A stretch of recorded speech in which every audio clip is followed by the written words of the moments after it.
Assalamualaikum warahmatullahi wabarakatuh. Perkenalkan, nama saya Nana. Saya di sini akan menjelaskan materi tentang penerapan konsep motivasi.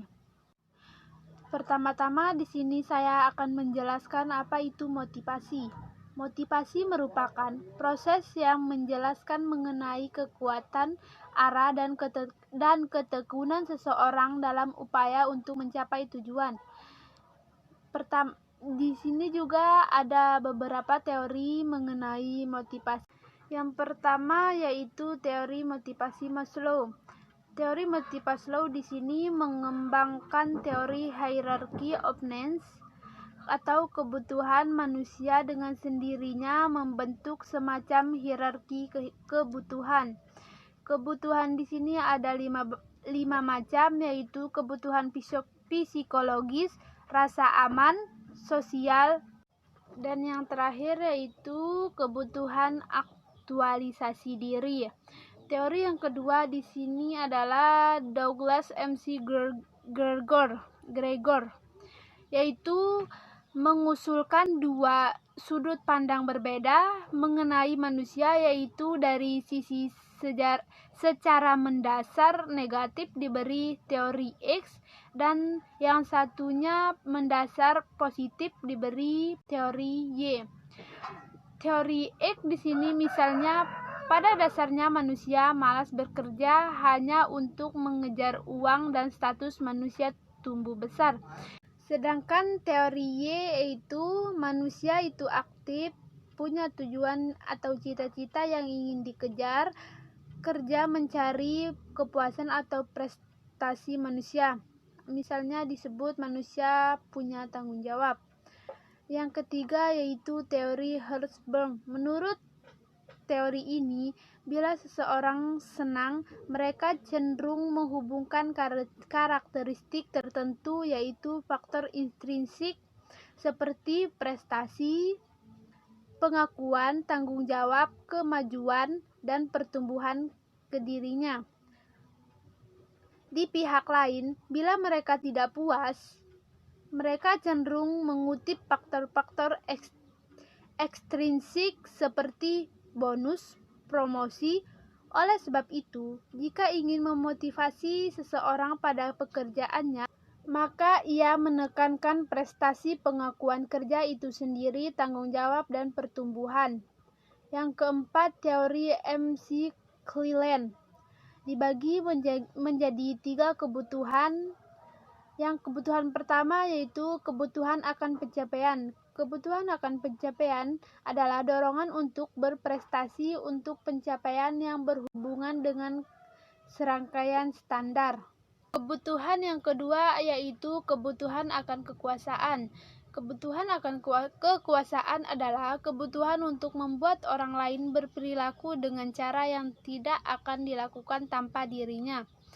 Yang ketiga, kebutuhan akan afiliasi adalah keinginan untuk hubungan yang penuh persahabatan dan terinterpersonal yang dekat. Yang kelima adalah teori kontemporer penentu nasib sendiri. Teori ini mengatakan bahwa pemberian penghargaan ekstrinsik untuk perilaku yang sebelumnya memuaskan secara intrinsik cenderung mengurangi tingkat motivasi secara keseluruhan. Yang keenam yaitu teori penetapan tujuan.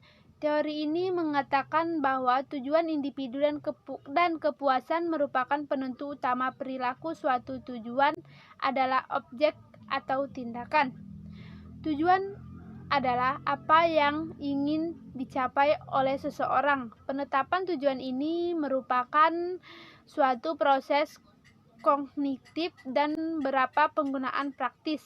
Yang ketujuh yaitu teori efikasi diri. Teori ini dikenal sebagai teori kognitif sosial atau teori pembelajaran sosial, yang mengatakan bahwa suatu keyakinan individu mampu untuk melaksanakan tugasnya. Semakin tinggi efikasi diri, semakin Anda percaya diri pada kemampuan untuk berhasil. Sedangkan semakin rendah efikasi diri, lebih cenderung untuk mengurangi upaya untuk menyerah. Yang ketujuh, teori penguatan. Teori penguatan melihat perilaku yang disebabkan oleh lingkungan. Teori ini mengabaikan keadaan dalam individu dan hanya memusat perhatian pada apa yang terjadi ketika dia melakukan berbagai tindakan. Yang kedelapan, teori keadilan. Teori ini mengatakan bahwa perbandingan individual mengenai input dan hasil pekerjaan mereka dan berespon untuk menghilangkan ketidakadilan.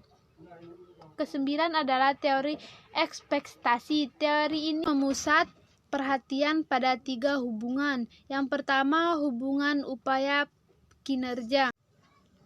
Yang kedua adalah hubungan kinerja imbalan. Yang ketiga adalah hubungan imbalan tujuan pribadi.